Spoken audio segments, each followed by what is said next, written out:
Monsieur le Président de la Conférence régionale des établissements universitaires et de recherche de l'Est, Messieurs les chefs d'établissement rattachés à la CRUEST, chers collègues points focaux, chers collègues de la cellule locale, de la commission locale de l'université concernant la visibilité et l'amélioration des classements, salam alaikum, bonjour.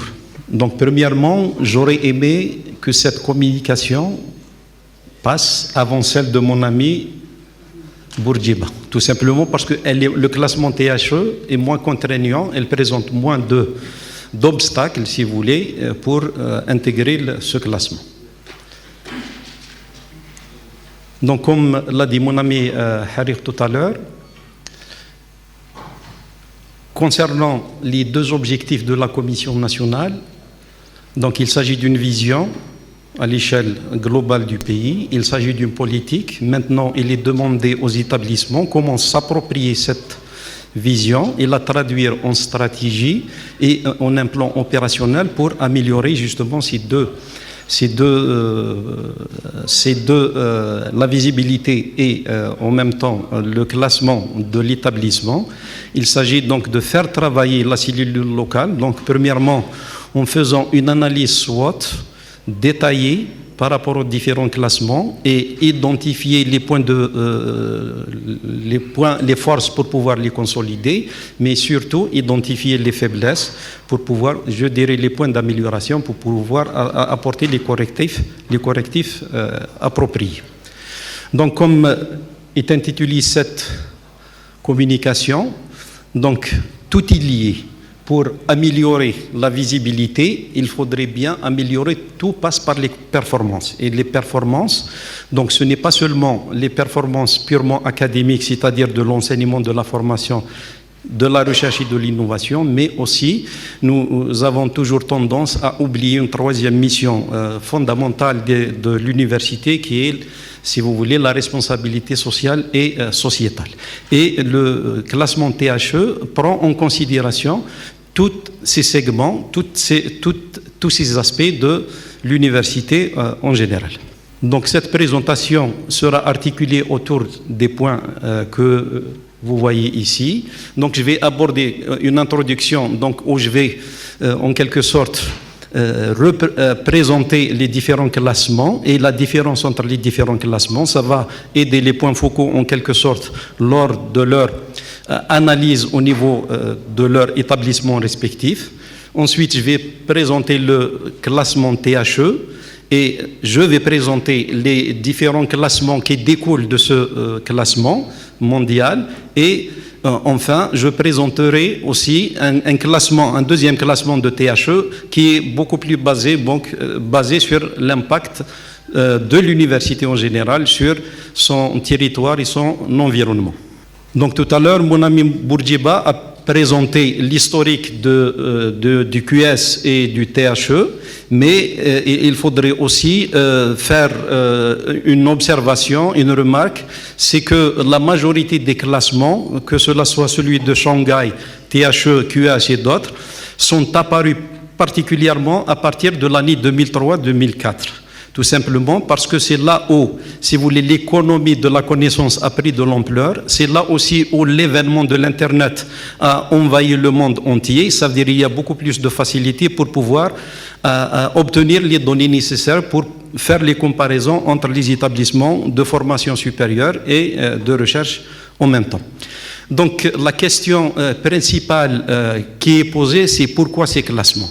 Donc tout à l'heure, le communicant qui m'a précédé a présenté un certain nombre d'arguments et maintenant je vais rajouter quelques-uns. Premièrement, donc, il y a eu la mondialisation, c'est-à-dire il y a eu la mobilité internationale des personnes, que cela soit pour le personnel académique, que cela soit pour les étudiants. Il y a aussi un point très très important, qu'à partir donc de ces classements-là, on peut attirer les financements et les fonds pour pouvoir faire fonctionner tout le système de formation universitaire et de recherche scientifique, attirer aussi les compétences au niveau, que cela soit des étudiants ou au niveau des chercheurs et des enseignants-chercheurs. Donc tout cela a fait qu'il fallait donc des moyens de comparaison, de benchmarking entre les différents établissements pour pouvoir, en quelque sorte, faire les bons choix. Bien sûr, les différents classements se différencient par les objectifs et surtout par les indicateurs et les pondérations entre elles.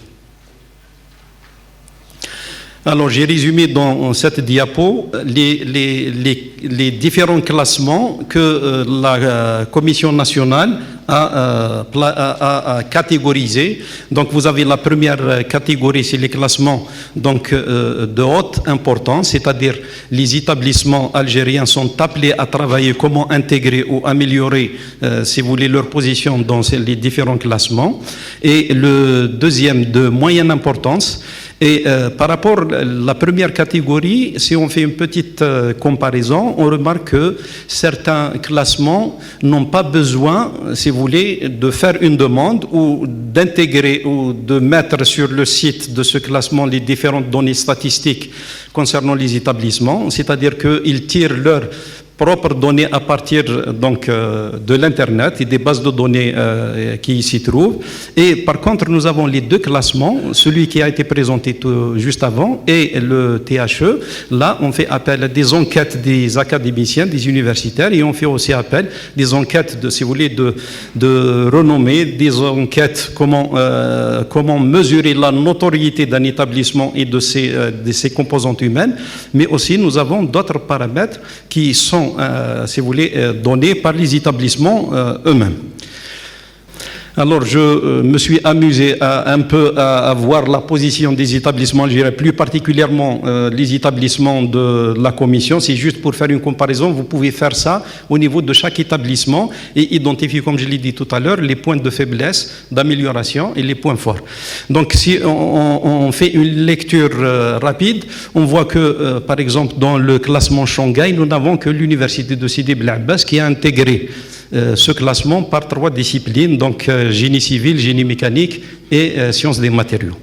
Et nous avons aussi le US News et le classement URAP des Turcs qui se base essentiellement sur les performances académiques. Si on fait une lecture aussi, on voit que dans l'URAP on a 19 et dans l'US News nous en avons 4. Et si on fait une lecture détaillée, on voit que c'est les mêmes établissements, c'est-à-dire c'est les mêmes indicateurs pratiquement. C'est un peu plus difficile pour l'US News, mais il est abordable pour l'URAP tout simplement parce que nous avons déjà 19 établissements dans les 4000 classés. Les 4000 sur 25 000 se trouvant de par le monde. Les deux classements où l'ensemble pratiquement des établissements algériens y figurent, c'est le Wabometrics et le AD Scientific Index. Tout simplement parce qu'ils tirent leurs données sur lesquelles ils font, si vous voulez, les calculs pour classer les établissements. Ils les tirent donc dans les bases de données connues comme par exemple le Google Scholar ou les autres ResearchGate par exemple ou les autres bases de données. Arrivons maintenant pour le classement THE. Le classement THE a vu le jour en 2003, donc en collaboration avec le QS. De 2004 jusqu'à 2009, ils ont travaillé ensemble. Ensuite, à partir de 2010, THE travaille beaucoup plus donc avec les données de Scopus. Pourquoi maintenant Scopus? Parce que Scopus, c'est la base de données la plus complète par rapport, par exemple, à Web of Science, tout simplement parce que Scopus intègre tout ce qui est sciences humaines et sociales et intègre aussi les revues qui sont éditées dans d'autres langues autres que l'anglais. Donc, c'est plus avantageux et c'est plus général. Donc, 2 caractéristiques essentielles. Premièrement, il prend en considération, on va le voir tout à l'heure, les indicateurs, donc les différents segments et missions de l'université et en même temps, donc, il tire certaines données de Scopus, qui est une base de données plus large par rapport à d'autres. Et aussi, je dirais, fiable. Donc, si on prend comme exemple cette année, donc, il y a pratiquement 1800 établissements qui sont intégrés dans le classement. Les 1800, donc, ça représente un peu plus que les 3% de QS, ça fait dans les 7%. Donc, c'est plus abordable pour nos universités que dans le cadre du QS. En 2023, c'est-à-dire les données de 2000, le classement 2023 qui est paru le 12 octobre dernier, donc il a pris les dernières données entre 2017 et 2021. Donc il a analysé 121 millions de citations, chose qui n'est pas négligeable, tout simplement parce que Scopus, il intègre en moyenne chaque année 3 millions de références bibliographiques. Et 15 millions de publications ont été balayées. Et aussi, par rapport au QS, il y a aussi une enquête, si vous voulez, de renommée des établissements, mais cette enquête ne demande pas, n'exige pas à ce que les établissements envoient une liste de chercheurs ou d'universitaires de par le monde ou du pays. Tout simplement parce que les 40 000, par exemple, universitaires qui ont voté cette année pour le classement 2023, c'est THE lui-même qui les choisit sur un certain nombre de critères propres à lui, et il tient compte en quelque sorte de la dispersion et de la représentation de ces 40 000 par rapport aux disciplines, par rapport au pays et par rapport à beaucoup de paramètres, donc pour trouver un équilibre et que ces enquêtes-là soient fiables aussi, comme dans le cas du QS. Donc cette année aussi, enfin en 2022, il y a eu 2500 institutions qui ont introduit leurs données dans Scopus, parmi elles les 13 universités algériennes classées. Donc c'est un classement qui est reconnu de par le monde entier, par les institutions, par les universitaires eux-mêmes, tout simplement parce qu'il touche les différents segments, comme je l'ai dit, je le répète encore une fois, des activités des universités, c'est-à-dire la formation, la recherche, mais aussi les relations avec l'environnement socio-économique et la coopération internationale. Maintenant, comment un établissement intègre le classement TH? Parce que c'est volontaire, ce n'est pas comme dans le cas du Obometrix par exemple, donc c'est les établissements qui demandent l'adhésion à ce classement. Donc le premier critère, et c'est, si vous voulez, je dirais, si on surmonte ce critère, cette condition, le reste, c'est très facile. Le premier critère, la première condition, pardon, c'est qu'un établissement, pour qu'il puisse intégrer ce classement, il doit au moins avoir 1000 publications durant les 5 dernières années, avec un minimum de 150 publications par année. C'est-à-dire il y a un minima annuel de 150, mais il y a un minima sur les 5 ans de 1000 publications. Et la première chose, c'est une recommandation, je me permets de la faire aux collègues points focaux, c'est la première chose à faire, c'est-à-dire vous avez l'accès à Scopus, vous avez tous, et même les étudiants en master, en doctorat, les enseignants-chercheurs, ont un code SNDL. Donc pour accéder à SNDL, donc vous cherchez, vous avez les rubriques sciences techniques, sciences de la vie, sciences humaines et tout ce qui s'ensuit. Vous avez la dernière rubrique, multidisciplinaire. Si vous rentrez dans cette rubrique, vous allez trouver le lien de Scopus.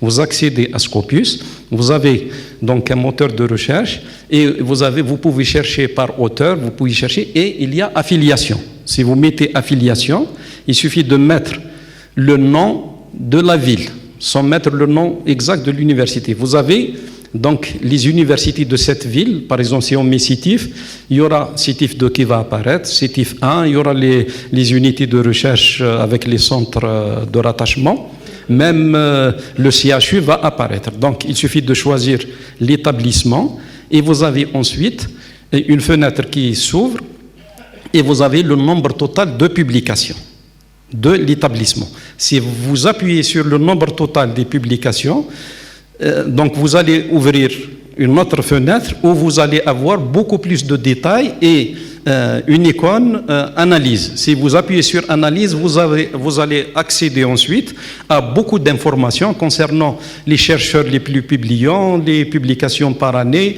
Il y a beaucoup de données à tirer et c'est la première analyse que chaque établissement normalement doit faire pour se connaître lui-même et pouvoir travailler. S'il n'a pas les 1000 publications sur les 5 ans, s'il n'a pas cette première condition n'est pas remplie, donc il va travailler, il va mettre en place une stratégie sur une année, sur deux, et c'est comme ça qu'on peut avancer. Il ne faut pas croire qu'on peut accéder du jour au lendemain. Je vous dis par exemple, ici en 2007, quand il y avait les soutenances, c'était conditionné par, je me souviens, un article qui disait que la publication doit être, que l'article doit être publié dans une revue internationale de renommée établie. C'était comme ça. Donc il fallait en quelque sorte, au niveau des conseils scientifiques, plus particulièrement de deux facultés, faculté de technologie, à l'époque sciences de l'ingénieur et des sciences, donc il fallait quantifier renommée établie. Et ça a été le facteur d'impact, donc un facteur d'impact positif. Et c'est comme ça en quelque sorte qu'on sème une certaine culture. Ce n'est pas du jour au lendemain qu'on va changer les choses, mais si on trace, si vous voulez, on met en place une feuille de route, on met en place des objectifs, il suffit de réunir mener des activités pour pouvoir transformer ces objectifs en résultats. Donc la deuxième condition, donc il ne faudrait pas qu'un établissement, en quelque sorte, concentre son travail, ses performances de recherche sur une discipline ou deux. Il ne faut pas qu'une seule discipline, en quelque sorte, domine toute l'activité de l'université. Donc c'est une condition aussi très importante. Donc j'ai sauté la deuxième. Il faut que l'établissement aussi assure des formations dans les 3 cycles, licence, master, doctorat. C'est-à-dire qu'il ne doit pas être seulement réservé à la formation par la recherche, la formation doctorale. La quatrième, du moment que les établissements doivent introduire leurs propres données, c'est les effectifs, les statistiques, les revenus, tout ce qui s'ensuit, il ne faudrait pas que certaines données manquent. Soit on met, par exemple, données non disponibles, soit on met, par exemple, 0. Donc, le classement ne va pas intégrer cet établissement. Donc, il faudrait aussi remplir le maximum, introduire le maximum de données. Il y a une liste de disciplines ou de sujets qui vont apparaître lorsqu'on introduit les données de l'établissement. Il faudrait aussi cocher les disciplines que cet établissement assure, c'est-à-dire les formations assurées par l'établissement. La dernière, c'est un établissement est blacklisté pour une raison quelconque, donc il ne peut pas, si les réserves ne sont pas levées, donc il ne peut pas intégrer le classement ou réintégrer le classement. Donc voici en quelque sorte les disciplines que vous aurez quand vous allez introduire les données spécifiques à chaque établissement.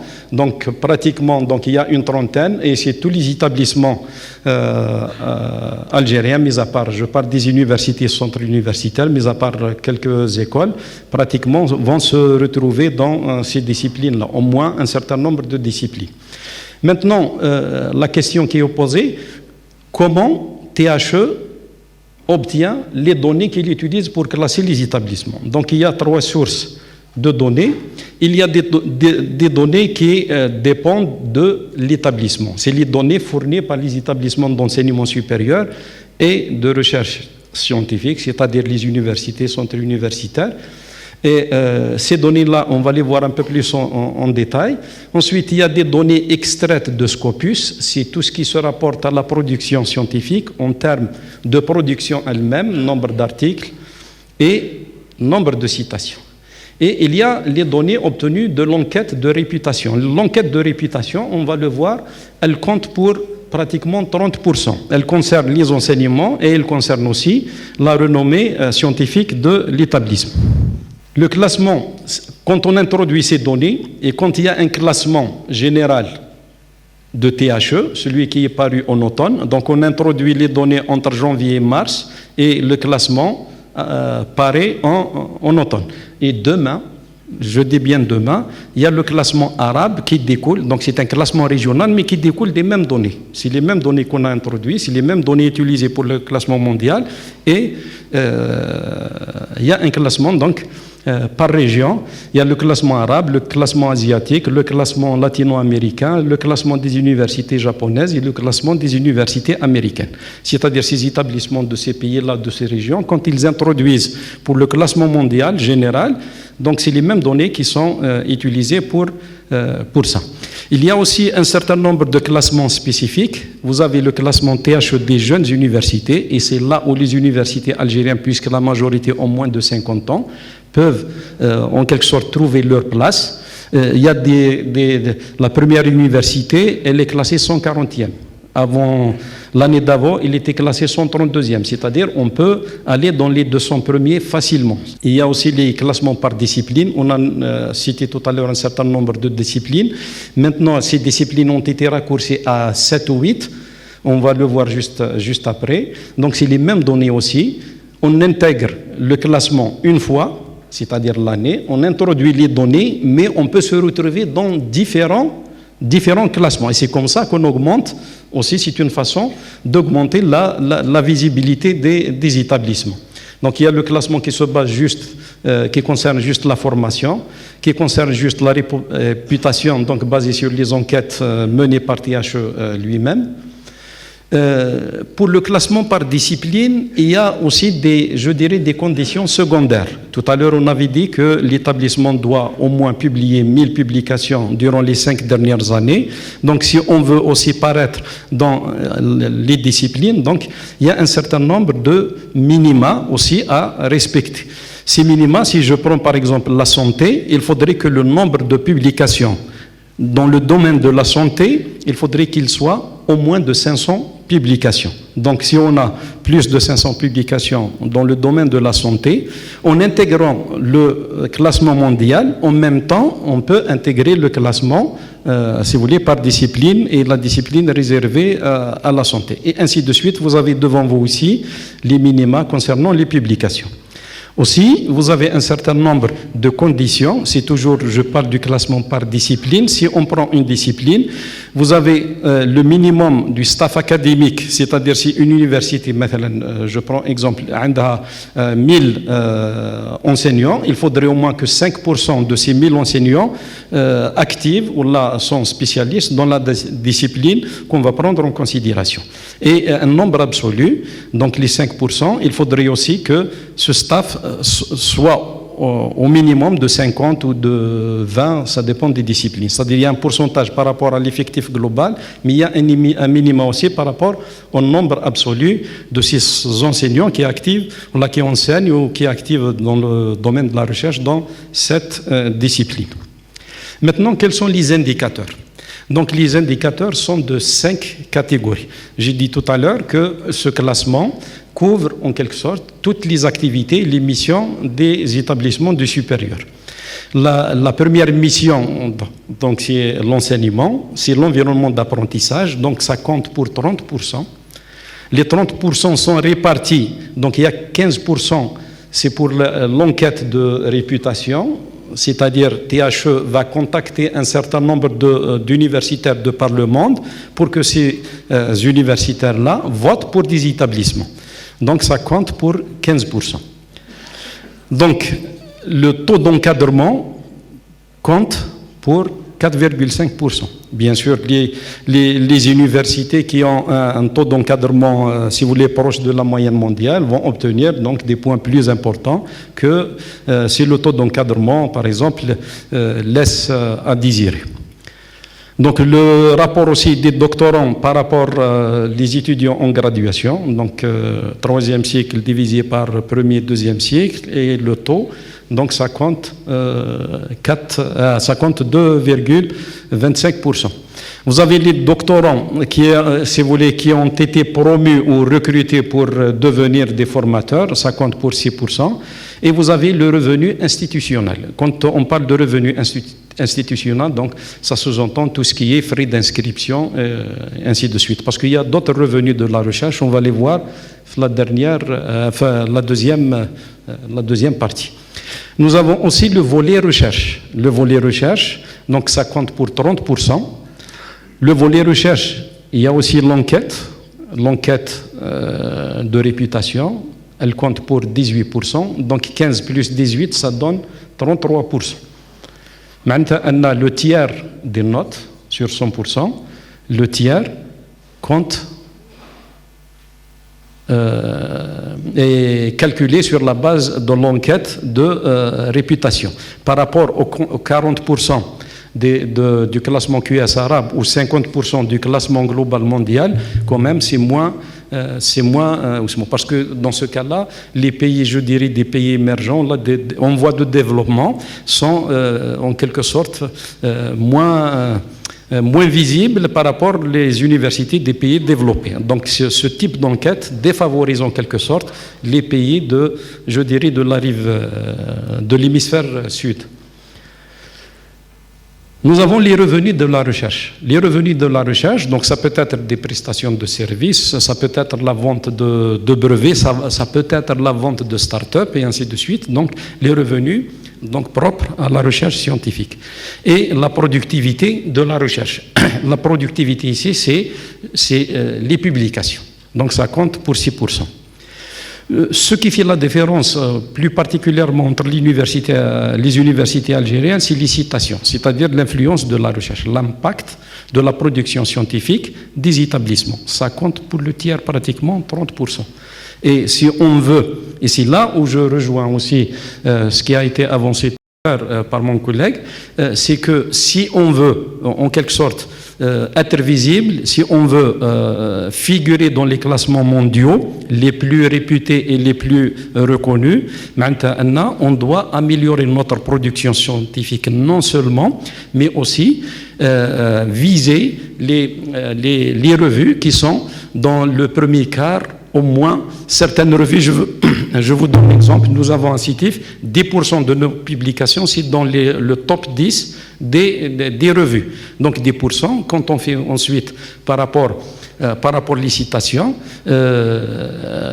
ça donne des chiffres quand même. Il y a certaines revues, c'est ce qu'on appelle les revues systématiques. Si on publie un article, ça peut rapporter gros. Nous avons aussi, par rapport à une autre famille d'indicateurs, c'est l'ouverture internationale. L'ouverture internationale, donc la coopération aussi, favorise facilement. Donc les articles cités, les articles produits en collaboration avec des chercheurs étrangers sont les mieux cités. Ensuite, je prends notre établissement comme exemple. Ensuite, arrivent en deuxième position les articles, si vous voulez, publiés avec des universités nationales du voisinage. Ensuite, les articles produits entre différents labos.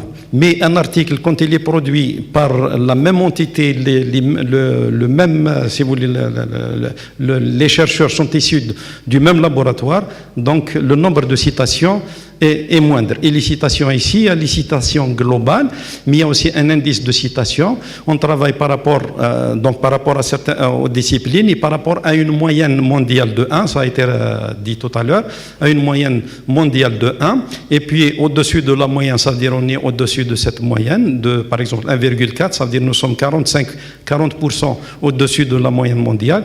Si on est à 0,85, ça veut dire que nous sommes 15% moins de la moyenne mondiale. C'est tous ces indicateurs-là que les cellules locales doivent travailler.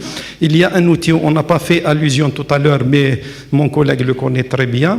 Par rapport à Elsevier, vous avez la base de données Scopus, mais nous avons un outil aussi qui va servir et pour les managers et pour si vous voulez, les collègues des cellules locales, c'est l'outil Saival, qui permet en quelque sorte de faire les comparaisons. La majorité, si vous voulez, tout à l'heure des graphes que mon collègue a présentés sont issus de cette. Il est indispensable que, si vous voulez, cet outil soit que les établissements s'accaparent cet outil et qu'ils l'utilisent à bon escient, parce que ça permet de faire avancer les choses, de chercher quelles sont les universités les plus porteuse en quelque sorte, si on collabore, si on fait de la coopération avec elles, si on signe des conventions, on ne signe pas une convention comme ça, on doit cibler les universités qui peuvent nous, en quelque sorte, nous appuyer d'une façon indirecte dans les classements et dans la visibilité. Nous avons l'ouverture à l'international. Donc l'ouverture à l'international, nous avons aussi la proportion des étudiants internationaux. Donc un étudiant qui forme seulement des nationaux, ça veut dire en quelque sorte il n'est pas ouvert à d'autres. Donc ça compte pratiquement pour 2,5. Le taux du personnel international aussi, c'est les enseignants ou les chercheurs des autres pays si vous voulez, ne travaillent pas en quelque sorte dans des établissements algériens. Donc ça nous pénalise à 2,5%. Nous avons la collaboration internationale, nous l'avons dit tout à l'heure, par rapport aussi aux publications. Le fait de publier avec des collègues étrangers, donc ça permet aussi de rapporter 2,5, ça compte pour 2,5% de points. Il y a les revenus de l'industrie. Tout à l'heure, nous avons parlé des revenus de la recherche. Il y a les revenus de l'industrie. Ça peut être aussi donc, de l'innovation qu'on transfère, soit de la valorisation directe des résultats de la recherche. Donc ça compte aussi pour 2,5%.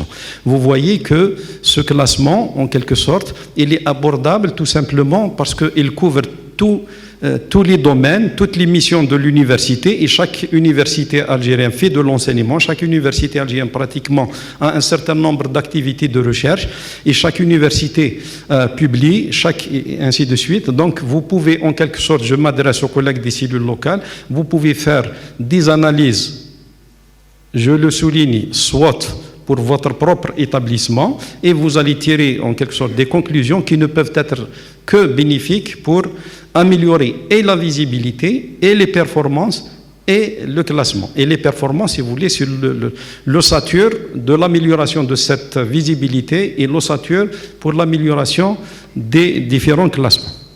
Quelles sont les données maintenant demandées par THE lorsque la compagnie est ouverte, généralement entre janvier et mars? Donc il y a un certain nombre de données disponibles et faciles à rassembler par n'importe quel établissement. Donc il s'agit des données relatives au personnel de l'université, enseignants-chercheurs, personnel de soutien ATS, les étudiants inscrits, les diplômés, les sortants, les revenus de l'université et tout ce qui s'ensuit. Donc c'est des données qui existent déjà au niveau de chaque établissement. Seulement, il faut s'y prendre à temps. Il faut aussi, si vous voulez, ne pas se tromper, choisir exactement les données demandées par THE. Et il y a des données donc globales de l'établissement, mais il y a des données que vous allez introduire pratiquement par discipline. Donc il y en a 7 ou 8 disciplines, parce que c'est à partir de ces données-là qu'il y a le classement partiel par discipline. Le nombre du personnel académique, donc c'est le nombre de personnel académique d'origine nationale. Nous avons déjà introduit le national, la première donnée. Donc, on nous demande aussi, par rapport à la coopération, le nombre d'enseignants ou d'enseignants-chercheurs ou de chercheurs concernant, donc, qui sont d'origine internationale. La même chose.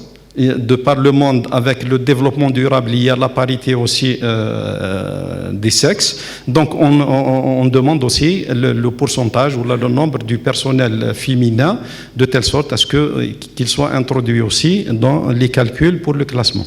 Le nombre de chercheurs, surtout pour les universités, ce n'est pas tous les enseignants-chercheurs qui font de la recherche, mais il y a seulement des enseignants qui ne font pas de la recherche. Donc le nombre d'enseignants-chercheurs et le nombre de chercheurs, pratiquement, il est différent. Donc généralement, pour le nombre de chercheurs, on prend ceux qui sont intégrés dans les entités de recherche, laboratoires, unités, ainsi de suite.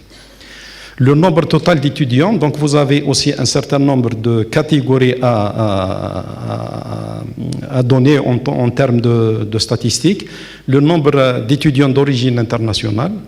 Il y a le nombre d'étudiants féminins, et ça rapporte gros par rapport au classement féminin, parce que le taux d'étudiantes est très important, donc pratiquement ça aide les établissements locaux.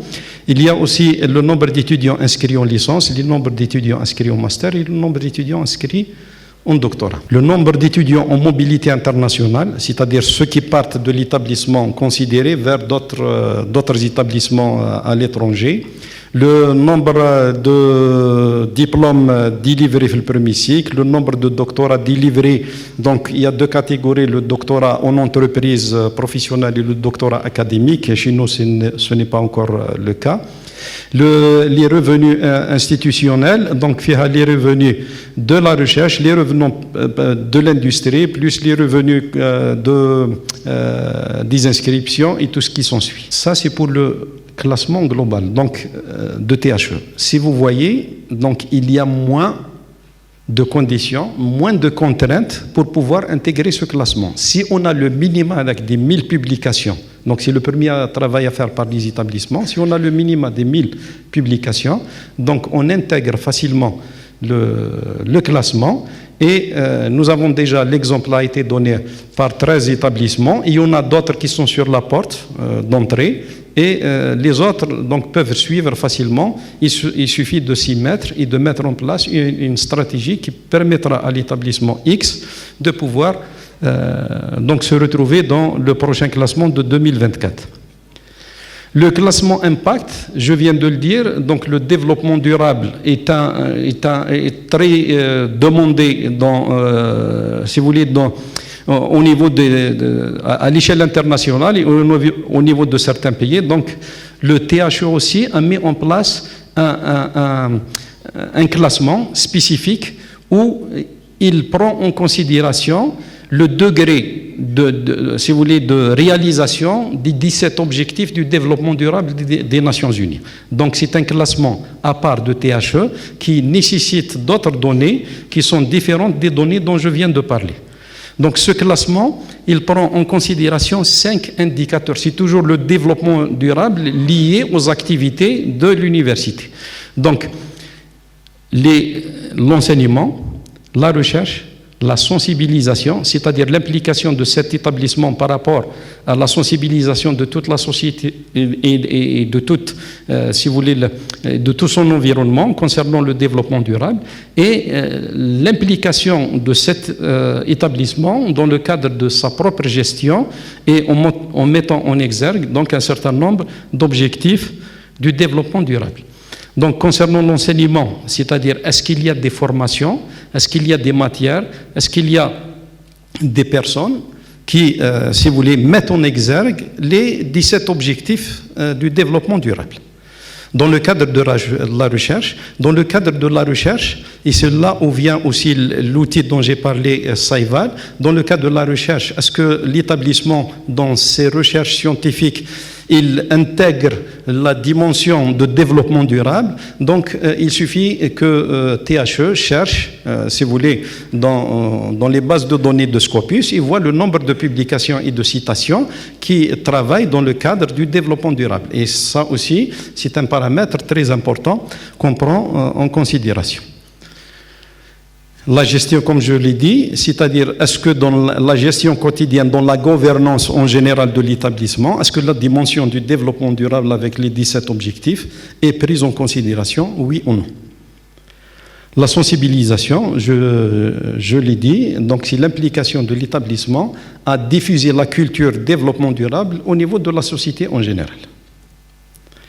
Donc c'est juste un rappel, vous avez les 17 objectifs du développement durable des Nations Unies, et ce classement-là est plus facile et très abordable pour les établissements algériens, tout simplement parce que, comme vous le savez, la politique du pays est beaucoup plus une politique sociale depuis la déclaration du 1er novembre.